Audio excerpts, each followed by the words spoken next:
I noticed my brother from Southwest stopped his statistics for crime in 2021. It has increased since you've been sitting there. It has. But you refuse to go with those statistics. I like that. You stopped somewhere in 2021. Well, that's fine. I understand politics. I've been around long enough to know you don't want to show that crime, and gun crime in particular, has increased over the last 2 years. Who do you blame for that? Yourselves? Is it your policies? Since you're blaming this side for what took place before, why don't you accept responsibility that gun crime has increased over the last 2 years? Well, accept it, say it. So don't make it political.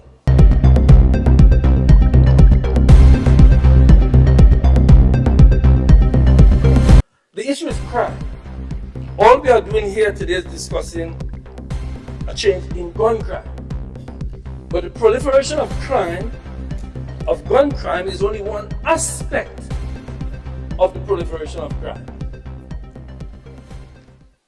Legislation aimed at dealing with guns is not going to solve the problem of crime in our society. That's not going to solve the problem. I know the government has other things they would like to address, and I want to commend, quite frankly, the approach which looks at gun crime. But first of all, let me start by saying this. Let's not make this a political issue, because crime knows no politics. That's right. Crime knows no colors. So my young brother from St. George, Northeast, stop going back and say what you did. That has no place in this issue of crime. And the issue of mandatory minimums is not new. Don't make it sound like you're doing something new. If you look at the legislation, there has always been mandatory minimums for gun crime. But the truth is, it's not been applied. And there's a reason why it's not been applied. Because it seemed to be removing the discretion from judges and magistrates who are on the front line. You are not on the front line. Don't make it appear that you are not on the front line. You are not. The front line in the battle against crime does not rest in the parliament. I agree with us looking at the issue of gun crime. But let me say this. You know what I worry about? Your approach. You received a letter, and my young brother from St. George, Northeast, you mentioned that the Bar Association is on board. But let me tell you this, the Bar Association wrote a letter to you dated 31st May 2024, in which it pointed out to you, the government, through your Attorney General. Now, if your Attorney General is not communicating with you, then don't blame me, don't blame the Bar Association. In that letter, it raised the issue, and listen, please, one good quality of a politician is to listen. You do not know everything. Listen. The letter was written indicating that they would like to have discussions with you. Discussions on both the issue of mandatory minimums and on the issue of the removal of the discretion in the magistrate on the issue of bail.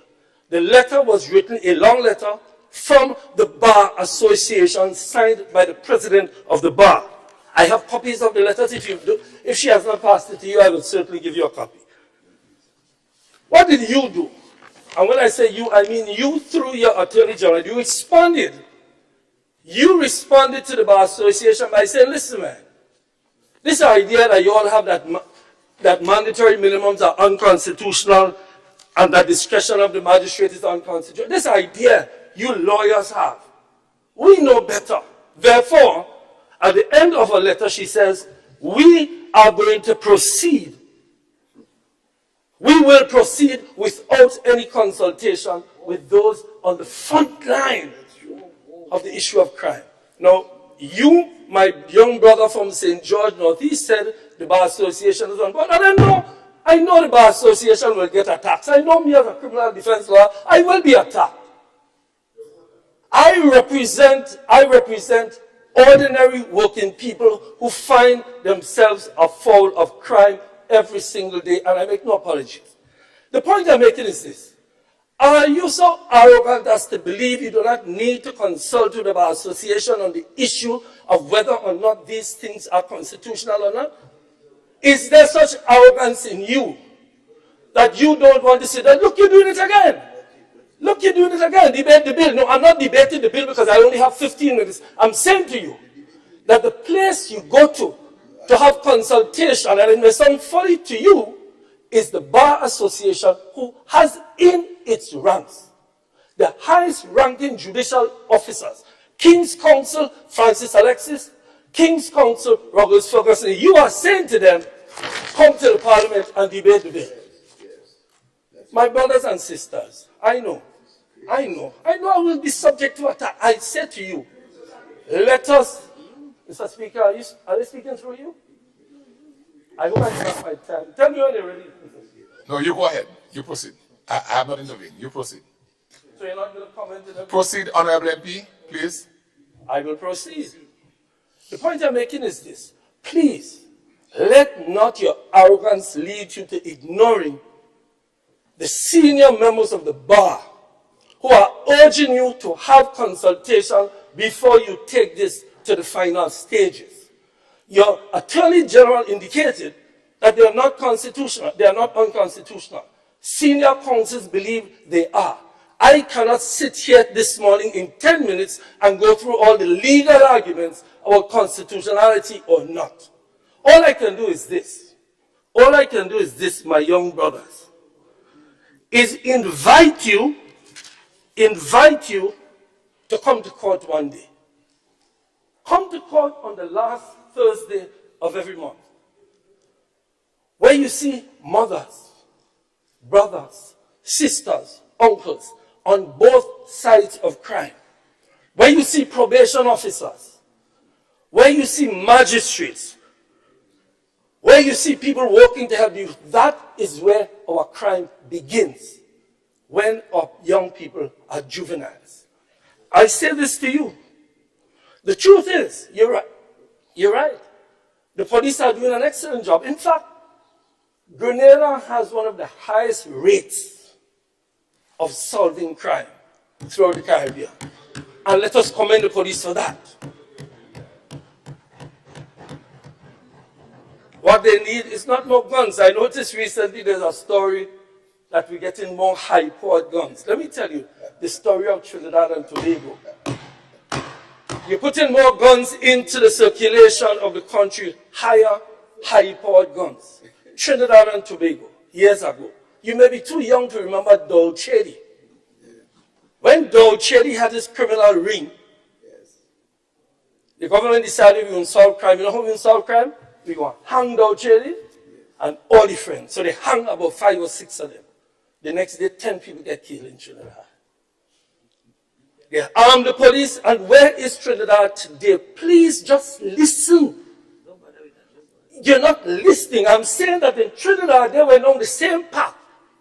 More weapons, harsher sentences, and the crime has continued to increase in Trinidad and Tobago. I'm saying this to say, my brothers and sisters, there are root causes of crime. There are root causes of crime, and all of us must come together to solve these root causes. What is the Bar Association doing? The Bar Association has invited you to discuss these root causes.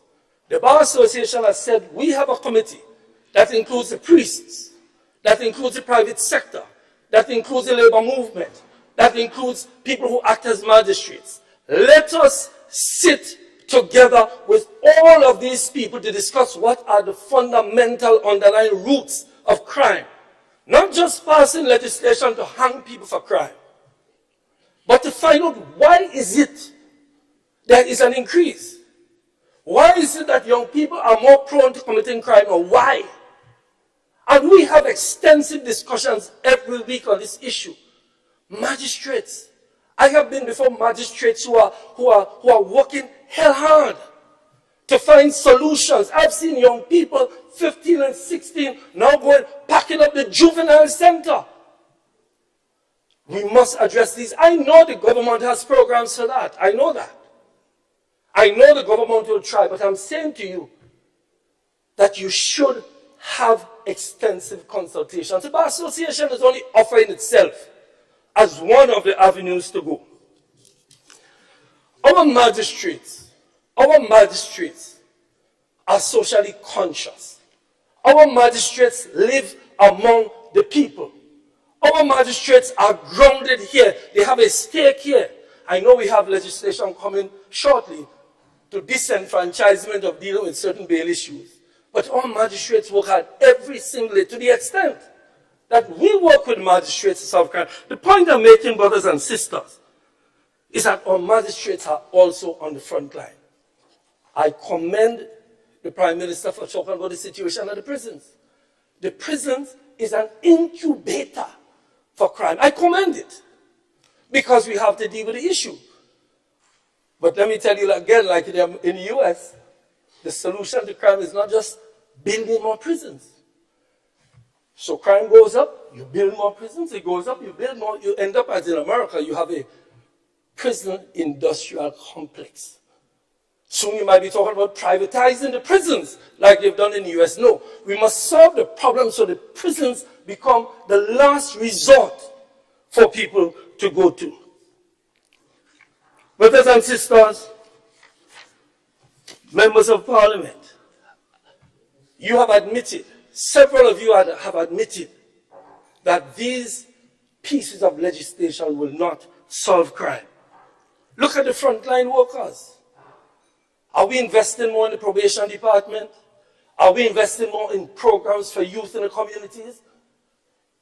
We talk about what happened before. My colleague, their work programs, the Empower program, all of these programs were aimed at that. I noticed my brother from Southwest stopped his statistics for crime in 2021.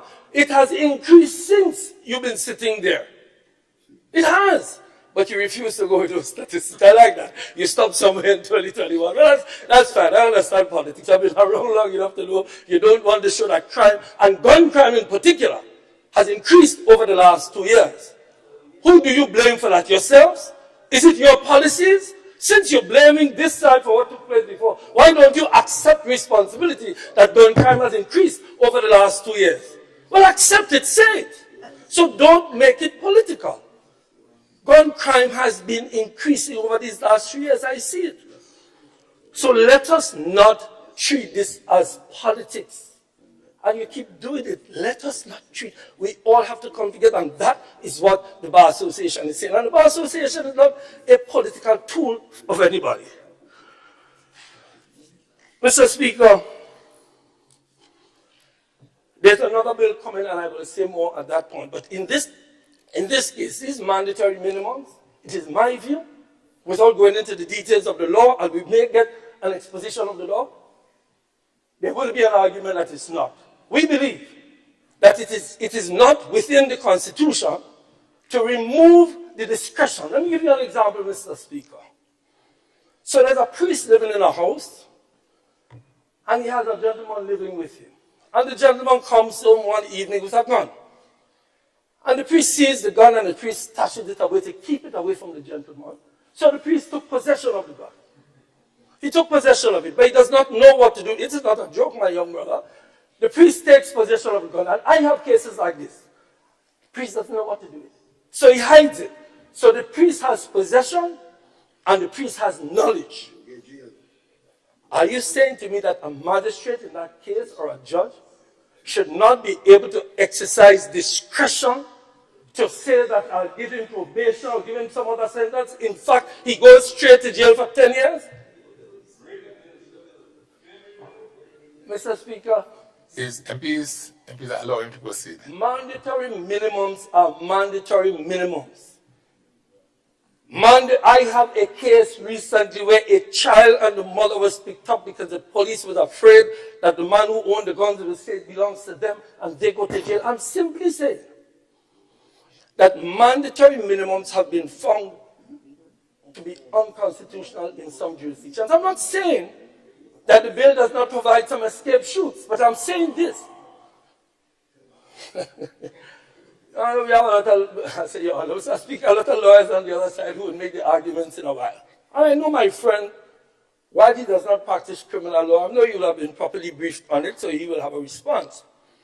The point I'm making, Mr. Speaker, is that the case of mandatory minimums need to be discussed. And while it is open to all kinds of interpretation, it is something that the Bar Association is calling for. Mr. Speaker, let me just say this in conclusion. I have 1 more minute left. I know that criminal defense lawyers are treated in a particular way. They seem to say of us that we are complicit in crime.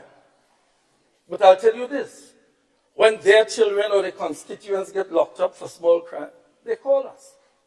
We don't represent big corporations. I have not done that, and they commit multiple crimes too, like tax evasion and so on. My crimes are small crimes that we represent, but we are on the front line of dealing with this issue.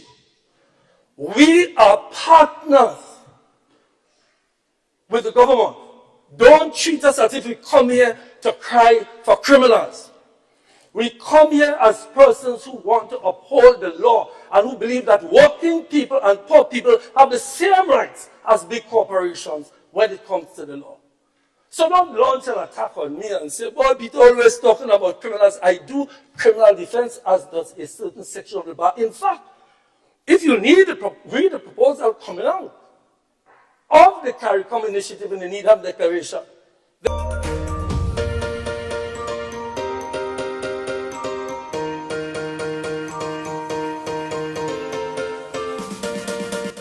Hi everyone, thanks for checking out the Bud Report's social media pages.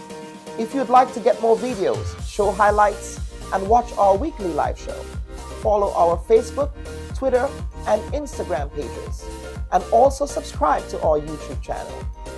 You can catch repeat episodes on Wednesdays at 4 and 5 p.m. respectively on CRFM Radio and GBN TV in Grenada.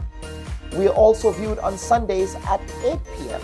on WPG 10 throughout the Caribbean. Thanks for watching.